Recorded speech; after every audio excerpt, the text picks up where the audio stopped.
James Quincy is the president of Coca-Cola Europe.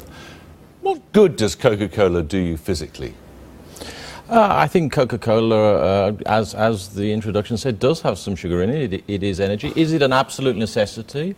No, it's not. Millions of people enjoy it as part of their diet across the UK. Does have some sugar in it, you say? It does. Why don't you say specifically how much sugar there is in this can, for example?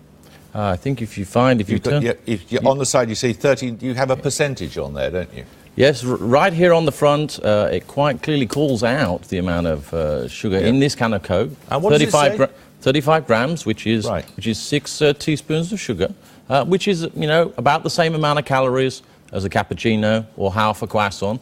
So there is calories. And actually, what we're doing is to say, look, the information is here. We want to actually promote and make sure. Do you imagine people know if they go to the cinema and this is a small one and there are big ones here too. You go to the cinema and you get a jug of Coke like this.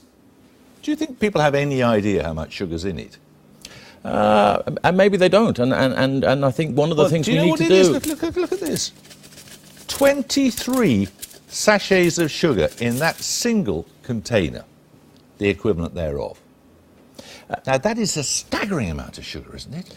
That is why we're very focused, as one of the things we're doing, on getting the information out there. We're not trying to hide the information behind what's in a Coca-Cola Classic. To hide it. But there's zero sugar in a Coke Zero. Well, clearly, it's called a Coke Zero. But the Coke Classic, look at this one here. There's 44 packets of sugar in this one. 44! Indeed there are, and I think what we're saying is, look, we want to make sure that people have the information available to them so that they can make the choices, and if they don't want the big one, then fine, and that clearly is not one that's going to be for everyone. We want to make sure the information is available. We want to make sure there's more availability of more choices, whether it's smaller packages, as you had in your intro. Yeah, but whether it's 23 in something this size or 44 in something this size, each of which is to be consumed in one single sitting at a cinema, this is staggering, isn't it? Look, I think we do need to recognise that things need to change, that the bigger cups need to come down. I don't think that we are talking that the world can't change and the world doesn't need to move on. I think what it comes back to is we recognise that we need to play our part in helping to fix this very important issue of obesity. It's something that's come about from, you know, us taking in too many calories and not burning them off with activity, many things over many decades. And we're taking actions. We are promoting the information. As you point out, it is on the can. We're putting it in the advertising. We're increasing choices of the small cans, helping people manage their calories, promoting the zero-calorie options if people are having trouble. So you accept your role in the obesity epidemic, do you? I think as a contributor of calories into the British diet, of course we must. I mean, soft drinks, all soft drinks together contribute 2% of the calories.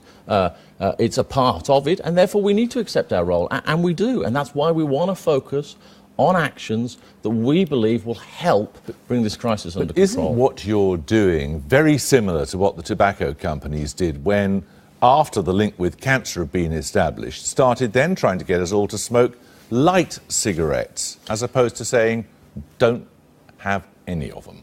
I think there's a very clear distinction between tobacco and anything to do with food and drink, because in the end, there's no amount of tobacco that's good for you. It directly causes some of the disease, no amount. Whereas with food and drink, anything in moderation can work within your lifestyle. Maybe one of these packets in a cup of tea during the course of the day, or maybe even two.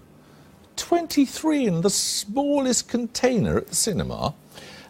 The reality, people aren't drinking those. And I think what we need to focus on is, you know, if we're trying to solve obesity, it's about information. And if you have the information and you decide, or whoever decides not to have it, absolutely fine. What we're here to do is to get the information into people's hands, help them make the choices that fit their lifestyle, their choices during a week, and also get out there and try and promote activity with some NGO partners to try and help the other side of the equation and burn off some of those calories. Because when you actually look out there and say, has anyone actually solved the crisis? Because sometimes we look at things and say, well, you know, what will work? But what's important is to look at some of those examples where things have actually happened. There's an approach called EPOD out there, started in France, moved across Europe, is now spreading across the world, where they brought down childhood obesity by 20%.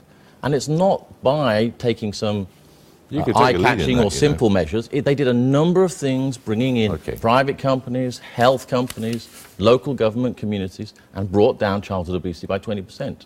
Thank you very much. You're welcome.